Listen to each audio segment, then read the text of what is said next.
tembo mwenye mtoto au kundi la tembo lenye watoto, ndugu zangu, tunakwenda mashambani, tunakwenda kwenye shughuli mbalimbali.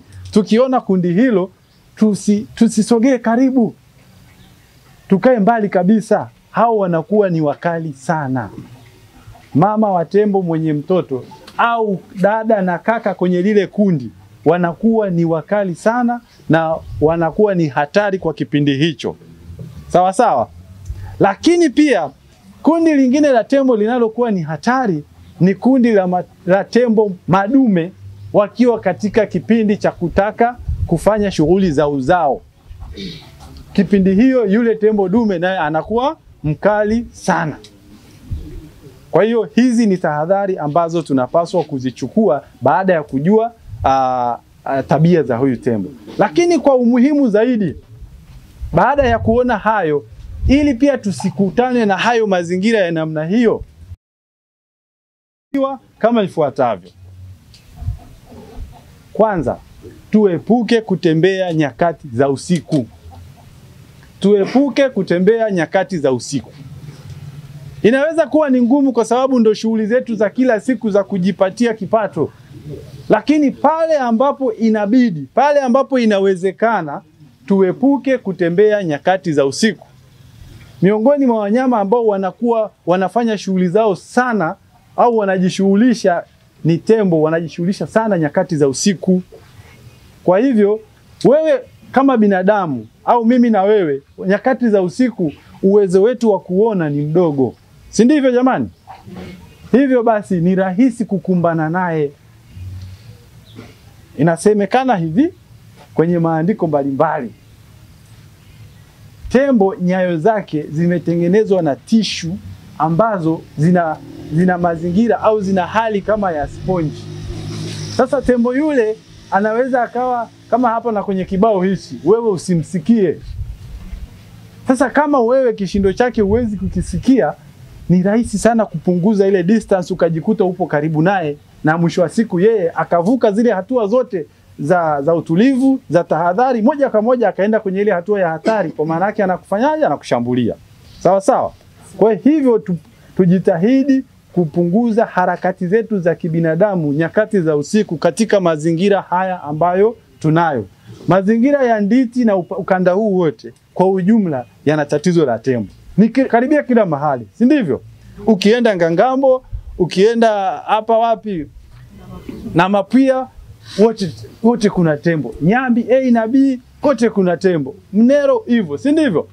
Kwa hivyo haya mazingira ya usiku tuyaepuke pale ambapo si lazima. Sawa sawa? Lakini tembo wanapenda kwenda kwenye mazingira ambayo yana vyanzo vya maji, kwa sababu na wao wanajitafutia maji. Tuangalie nyakati za kwenda na tunavyokwenda, kwa sababu lazima tufuate maji huko yalipo, si ndivyo? Lazima na sisi basi tuangalie nyakati za kwenda, au tukienda basi tuende kwa tahadhari zote. Tuwe kundi kidogo la watu, lakini pia tuwe na tahadhari. Ndiyo maana tumekuja kutoa elimu ya namna ya kukabiliana na hawa wanyama wakali na waharibifu. Nataka niwaambieni, kuishi na hawa wanyama inawezekana. Najua kuna mtu huko, sasa hili jamaa hili jeusi hili linaongea nini? Ni kwa sababu alipo hapa tu. Nitakuambia kwa nini inawezekana. Tuna sehemu mbalimbali hapa nchini ambapo baada ya kuwashirikisha wananchi, nani anapajua Same hapa? Kuna mtu anapajua mkoa wa Kilimanjaro? Eti mama, umeshawahi kwenda mkoa wa Kilimanjaro? Hata kama hujawahi kwenda, basi hata angalau umewahi kusikia. Kuna sehemu inaitwa wilaya ya Same. Tulifanya ushirikishwaji, bwana hebu mbuliki anatikisa kichwa vizuri sana. Maana yake ananielewa huyu Safi kabisa.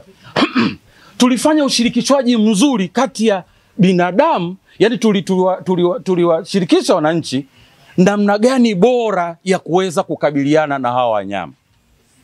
Jambo la kwanza ambalo ni la mfano kabisa kwa wale wananchi, walipokea ule wito wa kwamba sasa jamani tushirikiane na serikali katika kukabiliana na hii changamoto. Mkakati ule wa kukabiliana na changamoto ya wanyama wakali na waharibifu ulikuwa unatutaka serikali, kwa maana watumishi sisi taasisi hizi, za uhifadhi pamoja na wananchi na wadau mbalimbali kushirikiana katika kukabiliana na hii changamoto, si ndio? Kwa hiyo hata wewe unao mchango mkubwa katika kuhakikisha tunashirikiana ili kupunguza hii changamoto.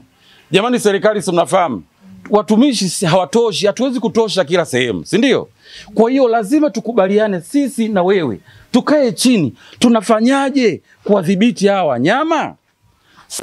Walikubali, tukawapa elimu, tukashirikiana pamoja. Leo hii unapokwenda Same, sijui unanisikia jamani, changamoto ya tembo imepungua kwa kiasi kikubwa. Wananchi wameamka, wameonyesha ushirikiano mkubwa na serikali. Leo hii tusipokuwepo pale, unasikia jamani, leo tumewafukuza, yametemuka hayo. Tuliwapa mbinu bora za namna ya kukabiliana. Leo wanashirikiana pamoja na sisi. Waandishi hapa tulikwenda nao, wao ni mashahidi.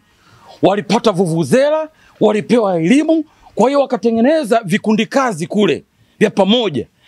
Tembo anatoka mbio kuliko unavyoweza kufikiria. Habari zote kali za siku za kusisimua, kuelimisha na kuburudisha, bila kusahau mahojiano maalum, exclusive interview zenye ubora wa hali ya juu. Vyote hivi unakutana navyo hapa jukwaani Khomein TV. Kwa wenye matangazo ya biashara na mengine yote, tupigie kupitia nambari 0712 032 208 au waweza kututumia barua pepe kupitia khomein.tv@gmail.com. Nyote nakaribishwa.